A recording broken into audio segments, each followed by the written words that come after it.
So here we go. First video posted to the channel. China uncovered 1018. Something important for everybody to know is that we've actually been in China for 6 years. We've traveled around quite a bit, seen different places, different things. Obviously, work and business and all the rest of it. Throughout all that time, particularly during COVID, we gave people the benefit of the doubt in China, only to have them spit in people's faces. Obviously, being where we were located, Guangdong province, it was pretty interesting. Learned a lot, found out a lot about how people in China, particularly in that region, behave. First lesson when going to China: no matter how much you see them smiling, no matter how much you see them looking at you, no matter how nice they appear to be, you are what we call a Waigoren or a Lawai. This basically means you are a foreigner. You'll never be accepted. Whether you marry a Chinese man or Chinese woman, the motherland will always come first. At the end of the day, it's all about them going out into the world, making a profit, sending it back home.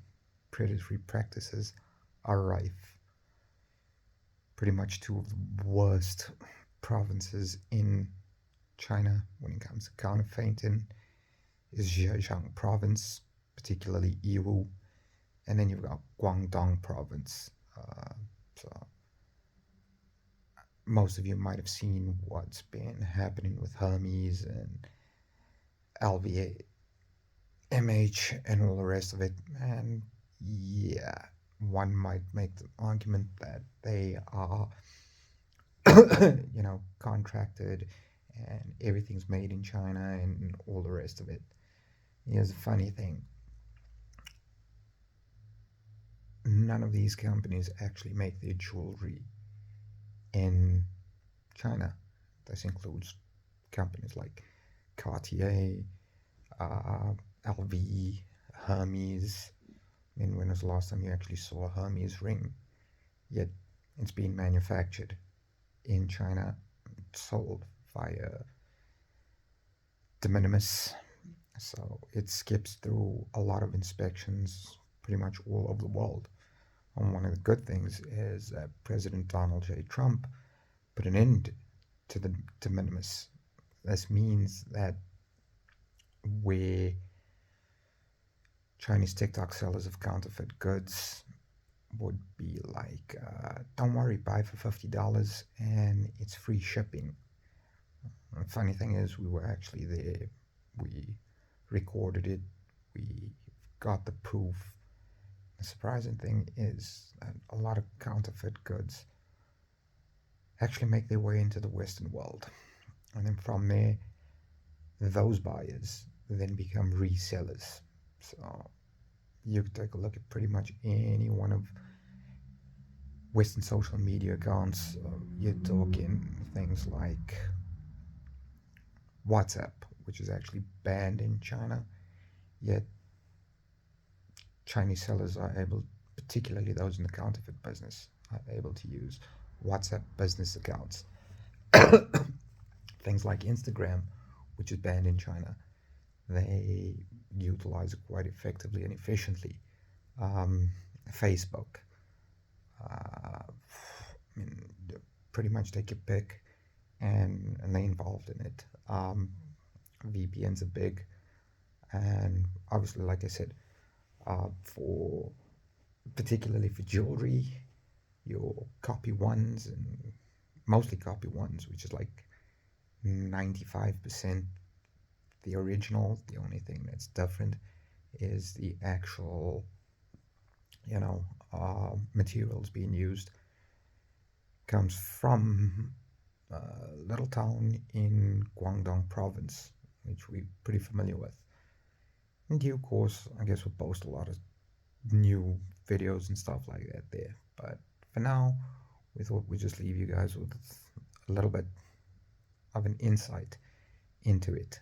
So rule number one, you get to China, no matter how much you try to assimilate, no matter how much you try to put in terms of Putonghua, no matter how much you learn hometown languages, no matter how much you try to assimilate, particularly if you find a significant other there, whether it be a husband or wife or just a boyfriend or girlfriend, you will always be a Lawai, you will always be a Waigorin, you will always be made to know that you're an outsider.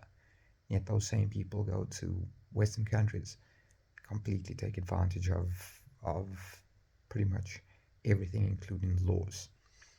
Uh, Last year, around about the 6th, 7th of July, uh, pretty famous TikToker who sells, baby milk in China, and she's really successful. Married to an American gentleman. They were back in the States, and she decided that she no longer wanted him because obviously she was making a lot of money, and so she reported him for domestic violence. Fortunately, the United States' Department of Homeland got involved and said, "Look, if he's beating you, it's not fine. You can file for divorce, take the kids. Your green card will be revoked. You need to go back to China."